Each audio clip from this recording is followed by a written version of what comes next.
Today, I'm talking to Rodney Jackson. Rodney Jackson is an authority in snow leopards. He has been to Nepal for so many times. Started to search snow leopards for Nepal back in 1976. What was the scenario? How did you come here and ended up with snow leopards? Okay, in 1976, nobody knew anything about snow leopard. You could literally write the natural history on a postage stamp or something, very little known. And there's a famous biologist called George Schaller. He tried to study them but did not succeed. I came along and just my first visit to Nepal, I got money from an insurance company to come and try and photograph the snow leopard. And I did not photograph the cat, but I learned quickly that, somebody needed to study it. And I found a good location, thank you to National Parks Department, some of the people that advised me to go to Mugu district. I got the Rolex Award in 1981, and that gave me funding to be able to mount an attempt to put a radio collar on snow leopards and study them. However, I had to find a study area. And it was early in the history of using radios on animals, and governments were apprehensive about providing permission. So, when was the first time you saw a snow leopard? What is your feeling about it? It took a long time. I mean, I saw them in zoos, of course, and that's what made me really interested in them and appreciated them. Zoos, several places. Probably when I came to Nepal and when I trapped them. So we trapped altogether 5 snow leopards and put the radio collars. And that is the time you get very close and you feel this incredible fur. It's so soft, it's so deep. And you think, how can an animal that is whitish, yellowish hide in this environment? But it hides whether there's snow, no snow. Do you still feel it? Oh, yeah. Every time I see a shiver, goes down me. What have you understood about them?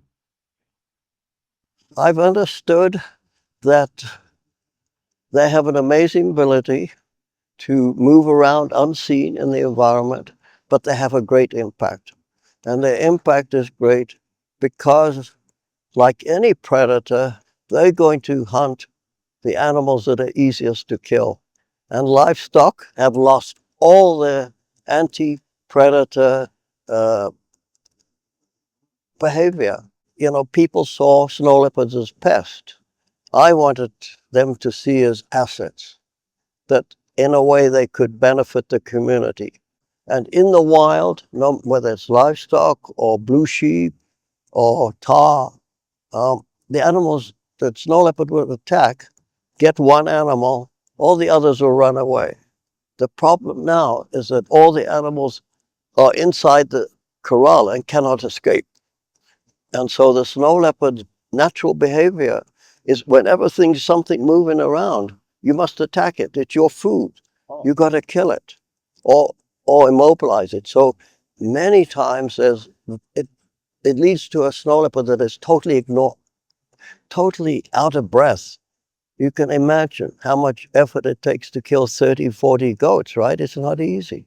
And people come and they see the 30, 40 goats and nothing being eaten, and they think the snow leopard is an evil animal. So the most exciting thing I've ever seen is probably a female snow leopard in, in the high mountains in a rocky area, watching them with my binoculars, and she had 2 cubs, and I could watch the whole thing where she was walking around with her 2 cubs. She nursed a little, she groomed them a little, and then just suddenly everything changed. She sort of got up, and I could hear these sounds, and the cubs immediately went under the rock and just laid down. And she went off to hunt, and I could see the hunt. It was not successful, but it was very interesting. So there were a lot of rocks around, and there were blue sheep in amongst this rocky area, and they couldn't see her. because of the rocks. And the wind, she chose the wind direction right. And so on one side of this rock was the female snow leopard, the other side the blue sheep. And she slowly moved around, and suddenly, sad for her, the wind changed and the blue sheep just scattered. So her success. Then she came back to her cubs, and there was a lot of greeting and excitement. Where was it? In Ladakh, Ladakh. in Hemis National Park. Okay. When was it?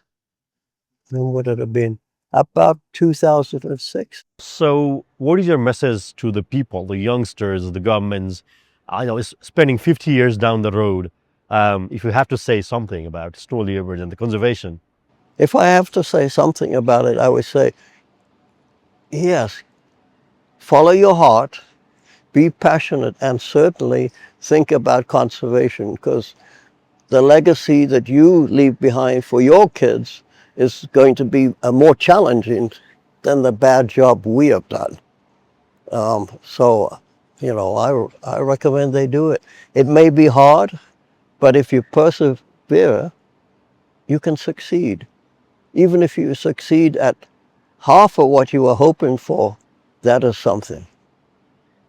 So I recommend that they follow their heart and just do that work.